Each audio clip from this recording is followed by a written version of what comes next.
우리가 지금 묻고 대답해야 할 일들, 그것 가운데 우리는 이제 빅퀘션 가운데 5가지의 질문을 합니다. 첫 번째 질문이 나는 누구인가? 나의 정체성이죠. 나는 누구인가에 대한 이 정체성에 대한 부분을 지금 묻고 대답을 하고 있습니다. 나는 누구인가? 우리가 쭉 보아왔는데 오늘은 본문 말씀에서 이렇게 표현합니다. 나는 하나님의 자녀다. 그래서 오늘 본문의 1절에 이렇게 표현합니다. 보라, 아버지께서 어떠한 사랑을 우리에게 베푸사. 이렇게 시작하는데 이 성경은 우리가 하나님의 자녀라는 사실을 분명하게 말씀을 해줍니다. 우리가 누구라고요? 하나님의 자녀. 근데 이 하나님의 자녀라는 말을 우리가 계속 들어왔다 보니까 이 부분에 대해서 특별히 감흥도 없고 그게 뭐야? 그 하나님 자녀 맞지? 이렇게만 생각을 합니다. 그러나 자녀가 갖는 의미를 우리는 정확하게 알아야 됩니다. 그냥 호칭상에서의 자녀만이 아니라 생물학적인 자녀의 의미를 함께 포함하고 있는 거예요. 그래서 아버지가 되시기 때문에 우리가 자녀라고 하면 자녀인 우리는 아버지의 유업을 이을 자이고 아버지의 것을 우리의 삶 속에서 가져다가 사용할 수 있는 능력, 자격이 우리에게 주어져 있는 거죠. 세상은 우리의 정체성, 다시 말하면 하나님의 자녀라는 사실을 알지 못합니다. 안다 하면 저 사람 그리스도인이야. 예수 믿는 사람이야. 이 정도예요. 그렇죠? 그런데 내가 하나님의 자녀라는 사실은 몰라요. 알 수가 없죠, 그분들이. 그리스도인이라는 것 정도만 알지 하나님의 자녀라는 사실을 인지하고 사는 사람들은 없습니다. 왜? 그들은 하나님을 모르니까. 하나님을 모르기 때문에 우리가 하나님의 자녀라는 사실을 알지 못합니다. 오늘 저와 여러분은 하나님의 자녀요, 우리의 장래에 나타날 영광의 몸, 부활의 몸, 오늘 우리가 그 몸을 현재 입고 있지는 않아요. 그러나 성경은 오늘 우리에게 이야기할 때 예수님이 강림하시면, 예수님이 이 땅에 재림하시면 우리가 예수님과 같을 줄을 알고 확신한다라는 사실을 요한은 우리에게 이야기를 해주고 있습니다. 그때에 우리는 부활의 몸을 입을 것이고 영광의 몸을 입을 것입니다. 그분이 부활한 모습을 그대로 볼 것입니다. 거듭나지 않는 상태로 죽은 사람들은 천년왕국 이후까지도 주님을 보지 못할 것입니다. 왜? 음부의 자리에 있을 거니까요. 그러나 오늘 저와 여러분은 반드시 주님의 재림하시는 그날에 주님이 부활하셨던 그 모습 그대로를 보게 될 것입니다. 자, 그러면 우리는 성경의 여러 곳에서 이야기하고 있는 하나님의 자녀라는 이 말을 조금 더 구체적으로 들어가서 몇 가지의 말씀을 함께 찾아보려고 합니다. 자, 먼저는 마태복음 6장 6절입니다. 6장 6절을 같이 합독합니다. 너는 기도할 때에 내 골방에 들어가 문을 닫고 은밀한 중에 계신 누가? 내 아버지께 기도하라. 은밀한 중에 보시는 내 아버지께서 갚으시리라. 자, 이 말씀을 보면 내 아버지라고 표현합니다. 누구요? 나의 아버지요. 그러니까 이 말씀을 하고 있는 예수님이 말씀하시는 거예요. 예수님의 아버지가 아니라 내 아버지. 내 아버지라고 이야기하잖아요. 이 말씀은 뭐예요? 말씀을 듣고 있는 성도들의 아버지라는 거예요. 오늘 저와 여러분을 향하여 너의 아버지라는 거예요. 내 아버지가 라고 말씀합니다. 오늘 내 아버지 안에 여러분 우리는 중요한 메시지가 담겨 있습니다. 그 안에는 친밀감이 있고요. 하나님의 부르심이 있고요. 그 안에는 전지전능하신 나의 아버지의 모습이 함께 포함이 되어져 있습니다. 그래서 함께 우리 고백할까요? 하나님은 나의 아버지입니다. 예, 하나님은 나의 아버지라는 사실 우리는 꼭 기억하기를 원합니다. 그리고 8절에 마태복음 6장 8절에 이어서 우리에게 또 예수님은 말씀합니다. 한 번 더 같이 읽습니다. 그러므로 그들을 본받지 말라. 구하기 전에 너희에게 있어야 할 것을 하나님 너희 아버지께서 아시느니라. 여러분, 너희 아버지께서 아시느니라.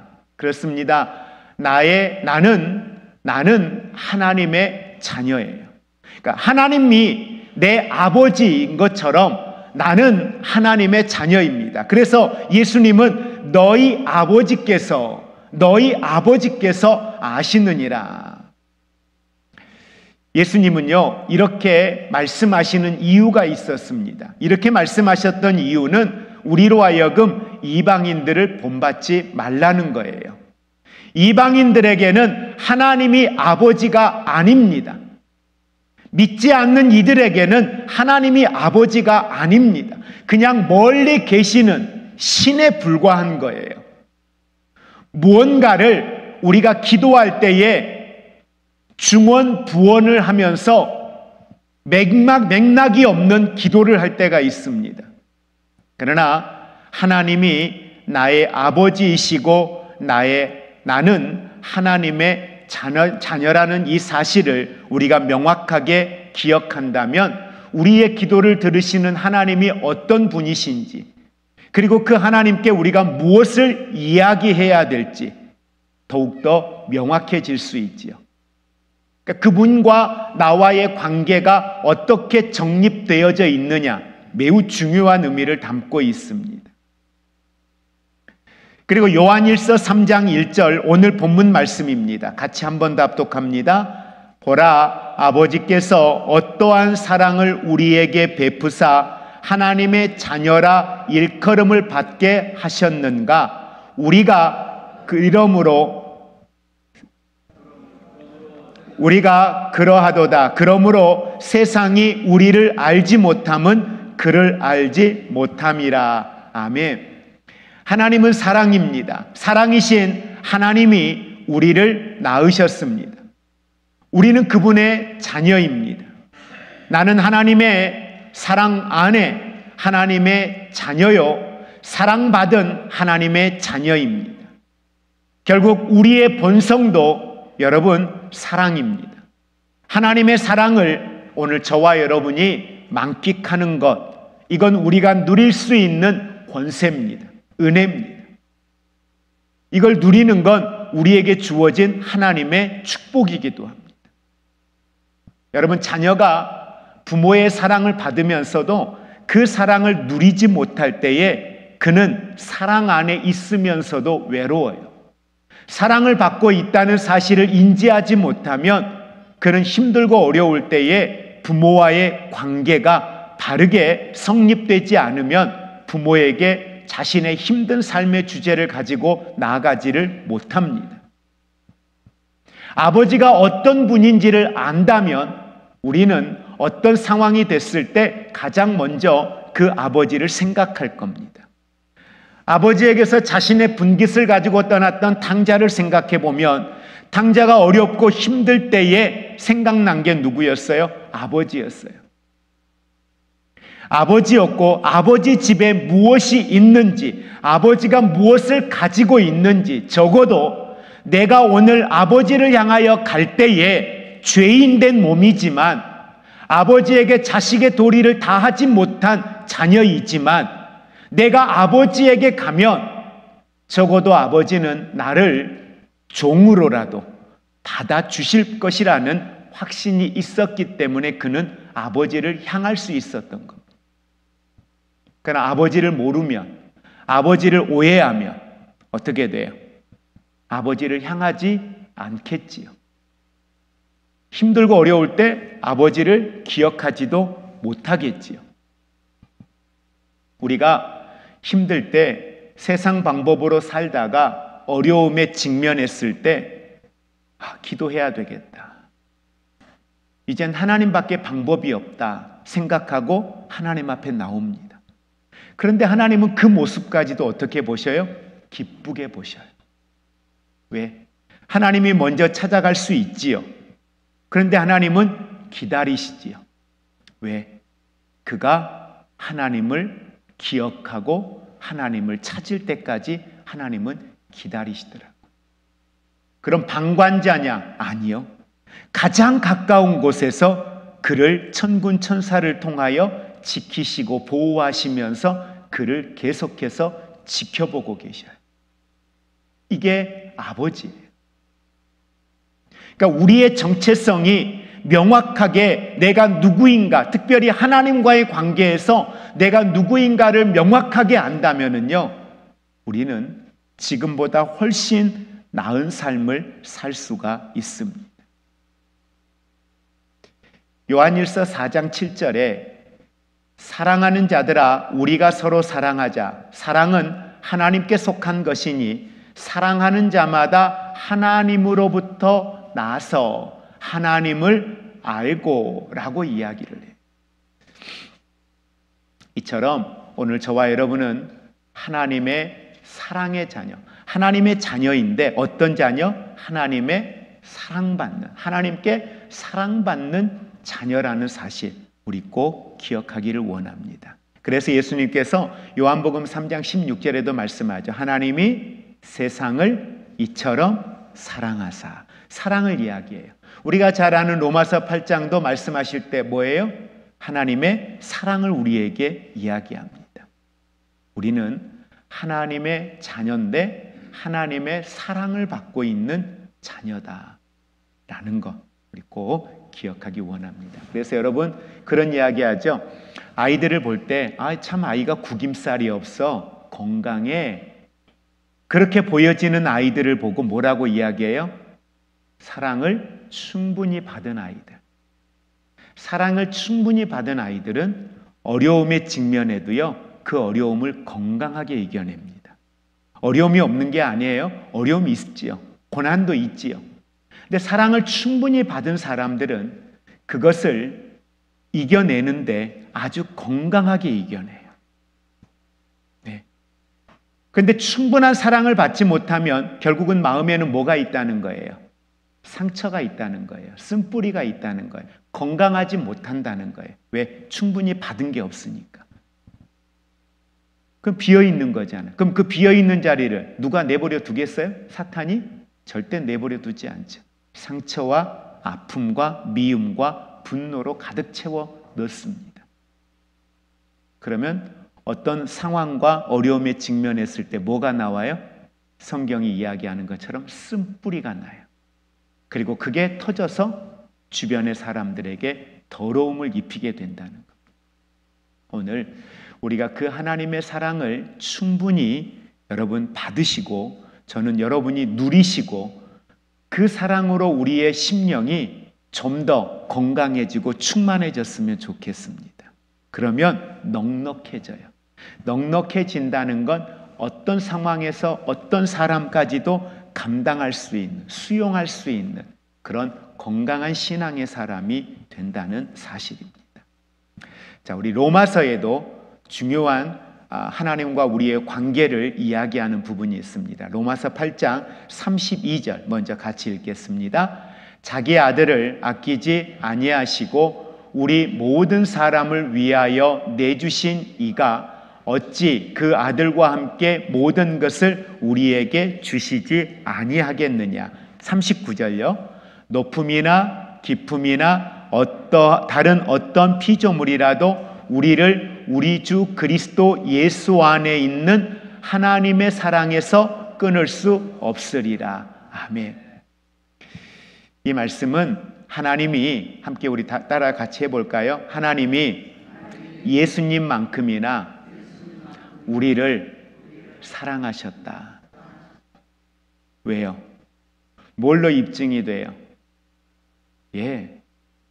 하나님이 우리를 사랑하는데 예수님만큼이나 우리를 사랑하셨다는 거예요. 왜냐하면 그 아들까지 나에게 주셨기 때문에. 누구를 위해 주셨어요? 나를 위해요. 그 아들을 아끼지 아니하시고 아들을 내어주셨어요. 누구 때문에? 나 때문에. 누구를 위해? 나를 위해서요. 우리가 그 사랑을 받았다는 거예요. 그렇기 때문에 우리를 향하여서 우리 스스로가 보배롭고 존귀한 자라는 이야기를 내가 나를 향하여, 내가 그리스도 안에 있는 믿음의 형제 자매들을 향하여 이야기하는 게 결코 허황된 이야기가 아니라는 겁니다. 아들을 주셨는데요, 아들을 주신 이가 다른 것들을 주는데 아까워하시겠냐는 거예요. 아니라는 거예요. 나는, 오늘 저와 여러분은 피조물입니다. 그러기에 우리는 새로운 피조물이기에 과거는 내게는 없습니다. 나는 새로운 자입니다. 나는 선택되고 구별된 제사장이고 왕입니다. 나는 구별된 하나님의 사람입니다. 나는 하나님의 자녀입니다. 하나님은 나의 아버지이십니다. 나는 그분의 자녀입니다. 나는 하나님의 사랑의 자녀라는 사실요, 예수님만큼이나 하나님의 사랑을 받는 자라는 사실을 우리는 잊지 않기를 원합니다. 이것이 내가 그리스도 안에 있는 나의 정체성입니다. 당신은 누구입니까? 라고 누군가가 내게 묻는다면 우리는 말할 수 있어야 됩니다. 나는 하나님의 자녀입니다. 나는 하나님의 사랑받는 자녀입니다.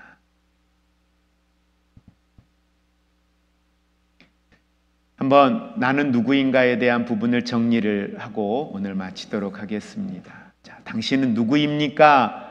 라는 질문을 누군가가 우리에게 합니다.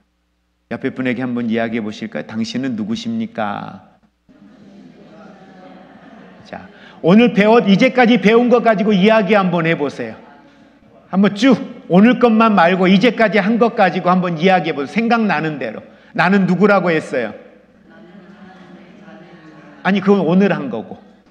그건 오늘 한 거고. 앞에 또 계속했어요. 네, 나는 새로운 피조물입니다. 또요. 나는 선택되고 구별된 왕과 제사장입니다. 그리고요, 나는 하나님의 자녀입니다. 크게는 3개였어요. 그렇죠? 크게는 3개였어요. 나는 그리스도 안에, 중요해요. 새로운 피조물이 그냥 아니에요. 누구 안에? 그리스도 안에 나는 새로운 피조물입니다. 누군가가 묻는다면 나는 예수 그리스도로 말미암아 새로운 피조물이 되었습니다. 나는 전혀 다른 존재가 되었습니다. 나는 목적과 사명을 가지고 이 땅에 다시 태어났습니다. 나는 우연한 존재가 아니라는 거예요. 두 번째, 나는 선택되고 구별된 뭐예요? 왕이요, 제사장이다. 왕은 뭐예요? 다스리는 자예요. 뭘 다스려야 되는지 말씀드렸죠. 제사장으로서의 사명도 이야기했죠. 나는 자신을 다스릴 수 있습니다. 나는 땅을 다스릴 수 있습니다. 나는 어떠한 환경도 다스릴 수 있습니다. 나는 세상의 시스템의 희생자가 아니라 나는 세상의 시스템을 바꾸는 자입니다. 나는 내게 주어진 약속의 땅을 차지하고 정복하고 다스리는 자입니다. 그래서 이 땅에 하나님의 나라, 하나님의 왕국을 확장하는 확장자입니다. 그 사명이 우리에게 주어졌고 그런 정체성이 우리에게 있다는 사실을 기억하시기를 바랍니다. 그리고 나는 제사장입니다. 제사장은 뭐예요? 영혼을 구원하는 거예요. 예배자예요. 제사장의 사명이 저와 여러분에게 있습니다. 나는 하나님을 섬기는 자입니다. 나는 내 입술을 통해 하나님을 섬깁니다. 나는 구별된 리더입니다. 제사장이기 때문에, 전도자이기 때문에 나는 구별된 사람이 되어야 되죠. 아까 이대호 집사 찬양 인도하면서 회사 동료 이야기를 잠깐 했잖아요. 그러면 이 회사 동료가 집에 가서 아내하고 말할 거리를 주려면 어떻게 해요? 야, 우리 회사에도 너 같은 애가 하나 있어. 당신 같은 사람이 하나 있어. 걔는 뭐 이렇게 밥 먹을 때마다 기도하는지 모르겠다. 그러면 이 동료가 내가 누구라는 걸 알아야 돼요. 하나님의 자녀라는 걸 알아야 돼요. 그럼 어떻게 알 수 있어요? 그냥 봐서 알아요? 몰라. 뭘 통해서 내가 하나님의 자녀라는 걸 보여줘야 돼요? 내 삶을 통해서. 내 삶을 통해서. 그 자리는 선교지예요. 그 자리는 사명의 자리예요. 내가 속한 곳, 그곳이 어디예요? 하나님이 나를 부르신 곳이에요. 나를 세우신 곳이에요. 해외 선교지를 가야만이, 어디를 가야만이가 아니라 내가 속한 가정, 내가 속한 직장, 내가 머물러 있는 곳, 그곳에 나를 접촉하는 사람, 동료가 아무도 없어요. 혼자만 있어요. 그래도 그곳이 내 사명지예요. 지나가는 사람, 오고 가는 사람들이, 저 일하시는 저분은, 저 청소하시는 저분은 뭐가 저렇게 좋아서 늘 뵈면 싱글벙글이시고 얼굴이 저렇게 밝고 뭔가 흥얼거리는 내용을 들어보니까 찬양을 하시는 거예요. 저분 예수 믿는 사람인가? 묻지는 못하는데 그런 모습들이 느껴지는 거예요. 그런 향기가 느껴지는 거예요. 여러분, 이게 선교적 삶이에요. 이게 그리스도인의 삶이에요. 이게 사명자의 삶이에요. 이게 바로 말하는 제사장의 삶이라는 거예요. 여러분이 속한 그 공동체 안에 여러분은 사명자로 부름을 받으신 거예요. 그곳에서 그렇게 하나님의 영광을 위한 제사장으로서 영혼 구원의 사명을 감당하는 저와 여러분 모두가 되기를 원합니다. 그래서 나는 이렇게 고백할 수 있어야 돼요. 나는 누구냐? 그리스도 안에 새로운 피조물입니다. 나는 선택되고 구별된 왕과 제사장입니다. 나는 하나님의 사랑받은 하나님의 자녀입니다. 넌 우리 아빠가 누군 줄 알아? 네. 이야기할 수 있어야죠. 네. 근데 그 사랑을 받은 아이만 그렇게 이야기할 수 있어요. 그 사랑을 누리는 아이만 이야기할 수 있어요. 하나님은 아버지라고. 그래서 제사장적 삶을 산다, 그리스도인의 삶을 산다, 여러분 특별한 게 아니라 그 사랑 안에 내가 오늘을 사는 거예요. 누리는 거예요. 하나님의 자녀로서의 정체성을 가지고 사는 거예요. 세상에서는 박해, 도전, 문제 있습니다. 세상에 문제 없는 사람 없는 것처럼 그리스도인에게도 문제 없는 사람 없습니다. 여러분, 저와 여러분이 경건하게 살기 위해서 그리스도인으로서의 정체성을 가지고 왕과 제사장의 삶을 살고 새로운 피조물로서의 삶을 살고 하나님의 사랑받은 자녀로서의 삶을 사는데 우리가 그런 신앙의 온전한 신앙의 삶을 살기 위해서는요, 박해는 반드시 따라옵니다. 그건 피할 수 없는 거예요. 왜? 세상의 이치와 다르잖아요. 그리스도인의 삶은 세상의 가치와 달라요. 세상의 방법과 달라요. 다르기 때문에 다수의 세상 사람들이 보았을 때 그리스도인의 삶은 이상해요. 그리스도인의 삶은 유난스러워 보여요. 그리스도인의 삶은 내 가치와 다르기 때문에 그 모습이 마음에 들지 않을 수 있어요. 그러니 핍박이 오는 것, 고난이 오는 것 너무도 당연한 거예요. 안 온다면 그게 이상한 거예요. 올 수밖에 없습니다. 박해를 통해서 박해에도 불구하고 오늘 저와 여러분의 정체성을 잃지 않는 것, 다른 사람들은 오늘 저와 여러분들을 주목합니다. 그리스도인인 우리를 주목합니다. 더군다나 최근에 일어났던 이 정치적인 상황들로 인하여서 그곳에 보였던 교회들의 반응 때문에 세상 사람들은 그리스도인들을 주목합니다. 그때에 우리는 우리 자신의 정체성을 정확하게 알고 있기 때문에 이 정체성을 교회의 성도들에게 또 세상 가운데에 여러분 우리 스스로가 아름다운 향기로 드러낼 수 있기를 주의 이름으로 부탁을 드립니다. 하나님께서 원하시는 것, 그건 누군가를 의존하여 신앙생활하는 게 아니라 하나님이 원하시는 건 우리 한 사람 한 사람이 독립된, 자립된 신앙을 갖는 걸 원하셔요. 늘 말씀드렸죠. 누구에게 의존해서 하지 마세요. 여러분은 이미 하나님의 자녀로서 하나님께 언제든지 여쭈어 볼 수 있고, 여쭈어 보면 언제든지 들을 수 있고 깨달을 수 있는 영성이 이미 여러분에게 있어요. 누군가를 통해서 하려고 하지 마십시오. 여러분이 할 수 있어요. 여러분은 이미 하나님 앞에 새로운 피조물이고 왕 같은 제사장이기 때문에 여러분은 다스리는 자로 오늘을 살 수 있습니다. 오늘 내가 서 있는 그곳에서 나의 정체성을 분명하게 드러내고 그 안에서 여러분이 선포하고 나간다면 여러분은 누구보다 멋있는 그리스도인의 삶을 살아갈 수 있다는 걸 꼭 기억하시기를 부탁을 드립니다. 말씀을 정리합니다. 나는 하나님의 사랑받은 하나님의 자녀입니다. 아버지의 사랑을 우리는 받았고 지금도 그 아버지의 사랑을 받고 있습니다. 한번 이 시간 우리 기도할 때 그 하나님을 한번 여러분이 불러보셨으면 좋겠어요. 하나님 아버지, 그 하나님의 아버지의 이름을 불러보았으면 좋겠습니다. 아들을 아끼지 아니하시고 우리 모든 사람을 위하여 예수 그리스도를 내어주신 하나님, 그분은 아들과 함께 모든 것을 우리에게 주셨다라고 이야기하고 있습니다.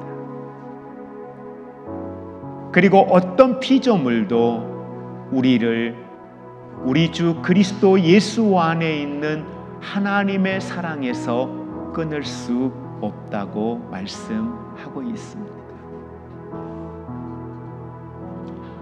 하나님은 나의 아버지입니다. 하나님은 나의 아버지입니다. 나는 하나님의 사랑받은 하나님의 자녀입니다. 하나님은 오늘 우리를 누구보다 사랑하십니다. 그 하나님의 사랑을 이 시간에 좀 더 깊이 우리가 묵상하기를 원합니다. 무엇을 구하는 것보다 그분의 이름을 부르셨으면 좋겠습니다. 하나님 아버지, 나의 하나님, 나를 사랑하시는 하나님,